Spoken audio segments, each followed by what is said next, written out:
Everyone, welcome to fluent learning. और आज की इस सेशन में हम पढ़ने वाले हैं क्लास 7 साइंस की बुक का chapter number 1 nutrition in plants. तो इसका पार्ट नंबर 1 मैंने अपने चैनल पर ऑलरेडी अपलोड कर दिया है, जिसमें हमने इंट्रोडक्शन कवर किया था। तो आप पहले जाके उसे देखिए, इसकी हेल्प से आप पार्ट नंबर 2 अच्छे से समझ पाएंगे। ओके, तो इस चैप्टर में हम इस पार्ट में हम कंटिन्यू करेंगे पेज नंबर 2 के लास्ट के पैराग्राफ से। ओके, क्या फोटोसिंथेसिस के बिना लाइफ पॉसिबल है?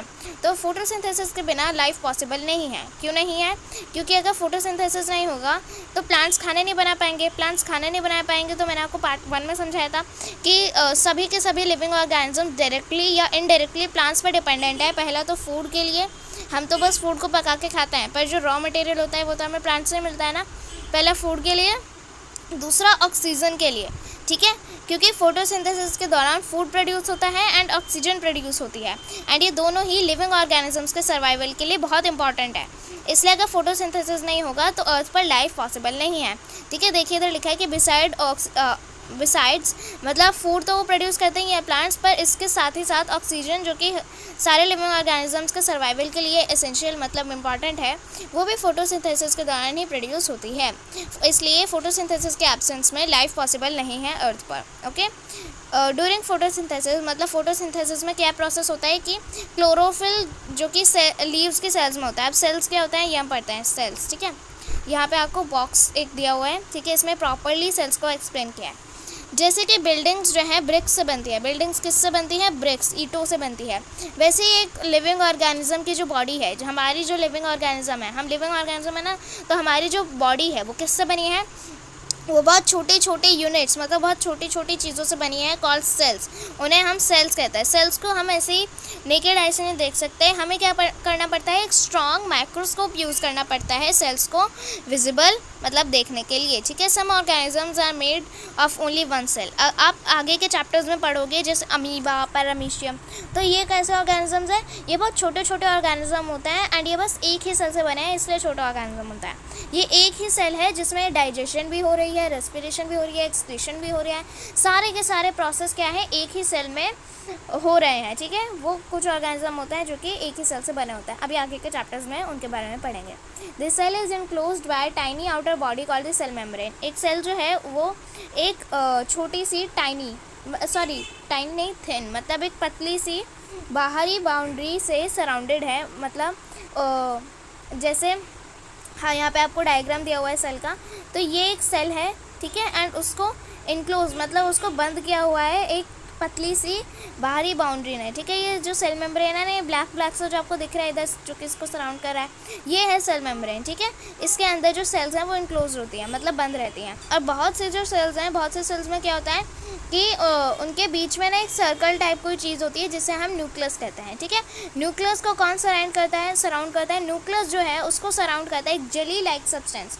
जेली लाइक सब्सटेंस मतलब जेली आपने देखी है ना, जेली जो बचपन में खाते हैं, तो जेली लाइक सब्सटेंस को सराउंड करता है कार्टोप्लाज्म जिसे हम कहते हैं। ठीक है, तो ये हमने पूरा एक सेल के बारे में पढ़ा कि उसका स्ट्रक्चर कैसा होता है। स्ट्रक्चर ऑफ ए सेल हमने पढ़ा। सेल मेम्ब्रेन से सराउंडेड होती है, एक बीच में सर्कल सा होता है जिसे न्यूक्लियस कहते हैं किसी किसी सेल्स में। कार्टोप्लाज्म होता है मतलब मोस्ट ऑफ द सेल्स में न्यूक्लियस होता है। कार्टोप्लाज्म होता है जो कि सेल्स के अंदर फिल होती है एक जेली लाइक सब्सटेंस। ठीक है, सेल्स को हम बिल्डिंग ब्लॉक्स ऑफ लाइफ भी कहते हैं। ओके, ये आपकी बुक में नहीं दिया हुआ है, पर सेल्स को हम बिल्डिंग ब्लॉक्स ऑफ लाइफ भी कहते हैं। ओके, चलिए अब हम आगे बढ़ते हैं। तो इधर क्या लिखा है कि क्लोरोफिल जो है वो लीव्स की सेल्स में प्रेजेंट होता है। सेल्स हमने पढ़ लिया। ठीक है, लीव्स की सेल्स में क्लोरोफिल प्रेजेंट होता है।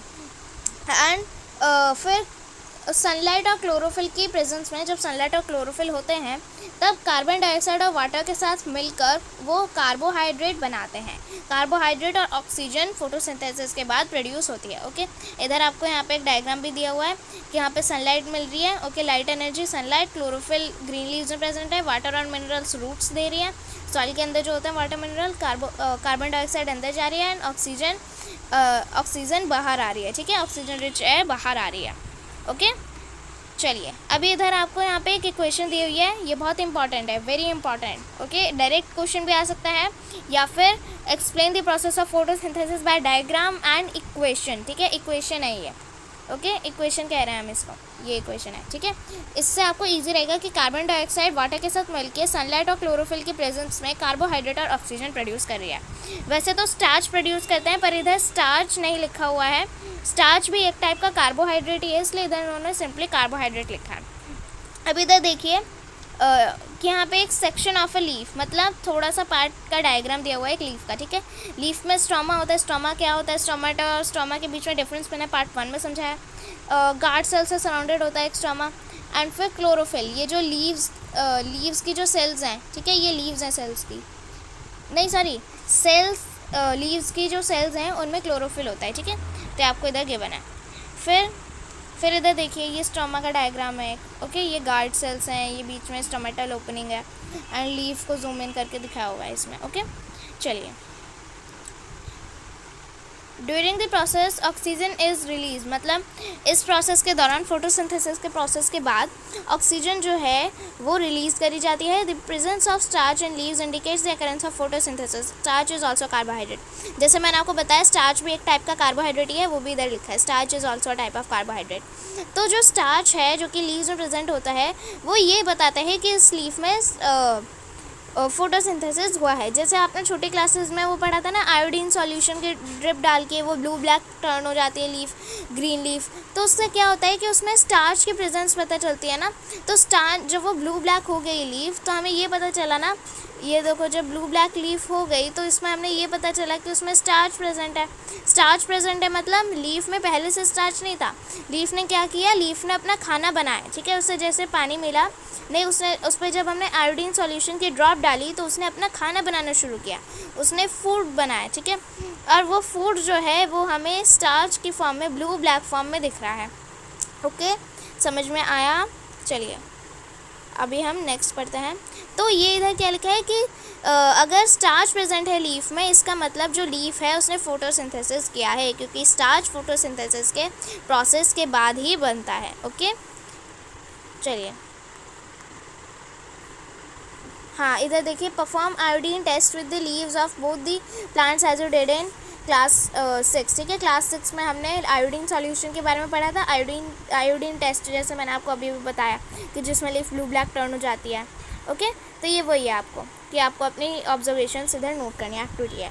The leaves other than green also have chlorophyll, मतलब जो लीव्स जो कि नॉन ग्रीन होती है, मतलब नॉन ग्रीन लीव, जो ग्रीन लीफ के जो ग्रीन कलर की नहीं होती, उनमें भी क्लोरोफिल होता है, ठीक है। The large amount of red, brown and other pigments mask the green colour. Photosynthesis takes place in these leaves to.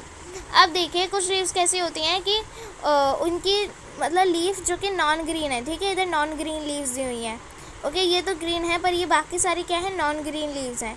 इसमें क्या होता है कि इनमें भी क्लोरोफिल होता है, इनमें भी क्लोरोफिल होता है, पर क्या होता है कि इसमें दूसरे कलर के पिगमेंट भी होता है। जैसे कोई रेड पिगमेंट होता है, कोई ब्राउन होता है, और दूसरे जो पिगमेंट है वो उस ग्रीन कलर को दिखने नहीं देते हैं, ठीक है।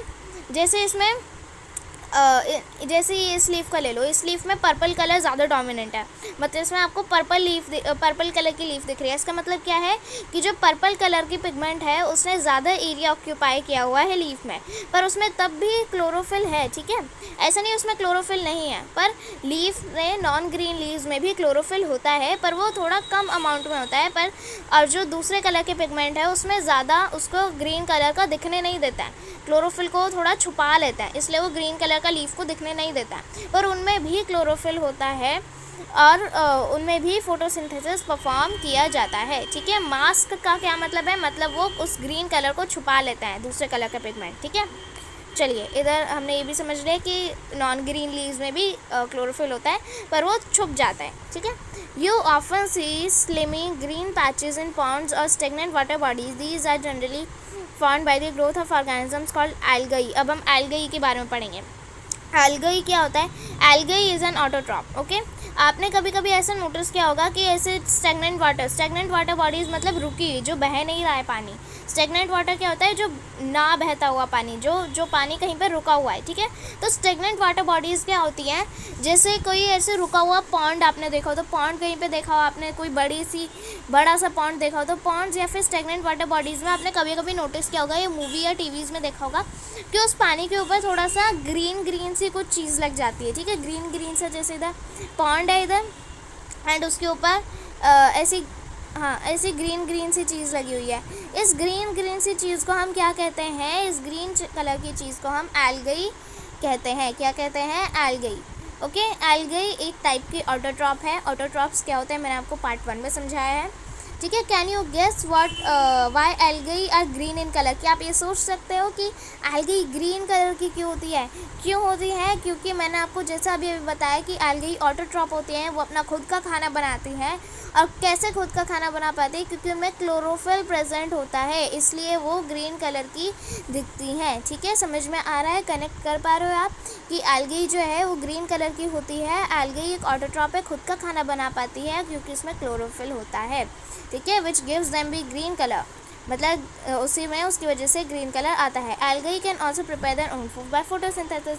एल्गी भी अपना खुद का खाना बना सकते हैं by the process of photosynthesis, okay, क्योंकि उनमें क्लोरोफिल होता है, वो ग्रीन कलर की होती हैं, एंड वो स्लाइमी से होती हैं थोड़ी, ठीक है, थोड़ी मतलब उनका टेक्सचर अलग सा होता है। और ग्रीन कलर के पैचेस टाइप होते हैं जो कि स्टेगनेंट वाटर बॉडीज और पॉन्ड्स के ऊपर पाए जाते हैं, ओके। तो हमने अभी synthesis of plant food other than carbohydrates के ऊपर वाले पार्ट तक कवर कर लिया है, ओके। तो इसके आगे का जो पोर्शन है चैप्टर का वो हम नेक्स्ट पार्ट में कवर करेंगे, पार्ट 3 में, ओके।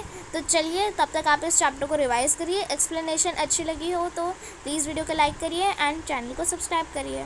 Thank you.